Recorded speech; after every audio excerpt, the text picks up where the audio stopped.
So the new war wheel has finally dropped, and I do have to say I am very surprised and in a very good way. Firstly, there's Pamela, who is a great leader. All strong and alert teammates get plus 40 HP and plus 40 defense. Her rush is 66 AP, so it's fast, deals 300% damage, and taunts for 3 turns up to 2 enemies. This character and up to 1 teammate get plus 60% defense and elusive for 2 turns. So she's a true defensive lead with the HP and defense. She would work well with Kapoor, who everyone kind of just got as a free S-class character from War. She has a pretty normal active skill, a turn 2 active skill for recovering impair on teammates and then healing herself in this case. Overall, I would say she's a very good defensive leader. And as I mentioned before, she's a true defensive leader by giving HP and defense. I would honestly run her on defense. I'd probably run her as lead. I'd go with Kapoor, James, Dale, and then one other toon. And when we take a look at her bound weapon, stun when being attacked, so you can make a windowless defense team if you want, plus 30% defense, and just a medium bonus to AP when taking damage. I would personally be very happy to pull her off the war wheel, so I'm very intrigued to know how the war tokens will be distributed compared to the rotten heads. So moving on from Pamela, we're now going to look at Mike, who was a very limited toon from before. I believe there were roadmaps that you had to do in order to actually acquire him, and it was kind of a convoluted way. It was kind of the same as Hina. But anyway, I actually like Mike. I like his collateral 2 damage because it's similar to James. I like that his rush does 2 sets of attacks at 325% damage, and he actually causes bleed. And bleed right now being part of the meta would be very useful.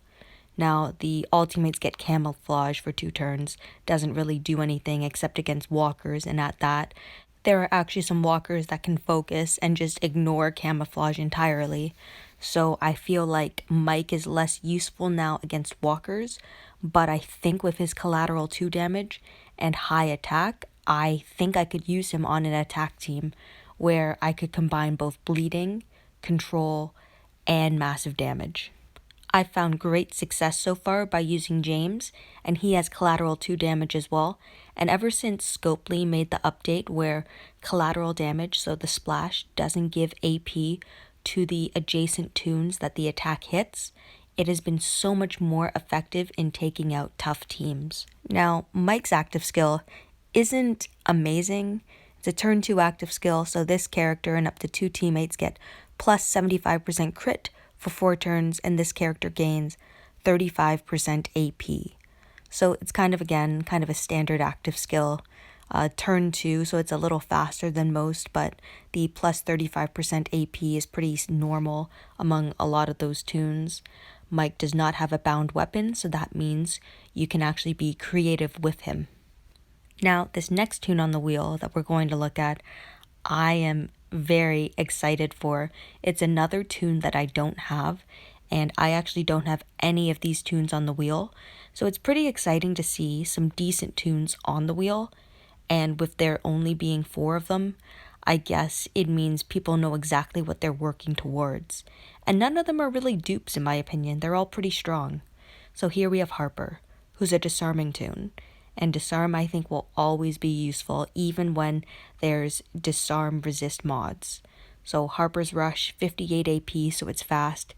Deal 3 attacks of 150% damage to 1 enemy, and then all enemies minus 50 attack and minus 50% defense for 2 turns.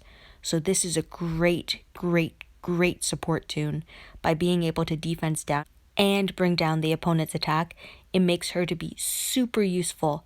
And when she rushes, she has 3 chances of disarming the enemy, as well as potentially stunning them if you keep the stun on her weapon. Now, her active skill, turn 2 active skill, it focuses herself and gives herself crit. So on the second turn, you are able to go around human shields that way by being able to focus. And then the increased crit chance means she has a higher chance of disarming the enemy, which is another great option to have. I would be very happy to pick up Harper because then I would have a disarm toon in every single trait. I have Lily, who's green, Earl, who's blue, Louis, who is red, and then Harper would be yellow. I really love that Harper comes with a relevant weapon right away. The stun on attack is super useful in my opinion. Just increase the crit and add some AP when attacking, in my opinion at least. And finally, probably my favorite toon in the wheel, who I desperately want, Diego. He is a brilliant lead, with giving plus 40 attack and a huge bonus to AP when attacking to both strong and tough characters. He would pair perfectly with Priya and James for me. His rush, although it's low on damage, the defense down that it does to the opponent, as well as impair, is a huge advantage to have and would line up a lot of kills for me, to be honest. Like, I would probably switch away from Camilla as a lead and use Diego even on my melee team, because if I'm able to defense down the enemy and then rush with Sean and James, I'm going to have a pretty good shot at killing most of the opponents, in my opinion, or at least impairing them. Diego also has a slightly slow active skill, a turn 3 active skill which focuses the whole team for 2 turns, which is still useful, it's just late. I actually have quite a few theory builds in my head on what I would run around Diego and how I would use him, so I'm very excited to get my hands on him, either from War or from comic books. And also, without a bound weapon, I can kind of just give him a stun weapon on attack if I want. Overall, I'm pretty happy with the 4 recruits that they have on the war wheel, and I hope that they give away a sufficient number of tokens. I would honestly be happy with any of these toons off the wheel. Diego for attack, Harper for her support, Pamela for defense, and Mike also for attack. Thank you again everyone for watching and listening to my video. Let me know if there's a specific toon off the war wheel that you want as well.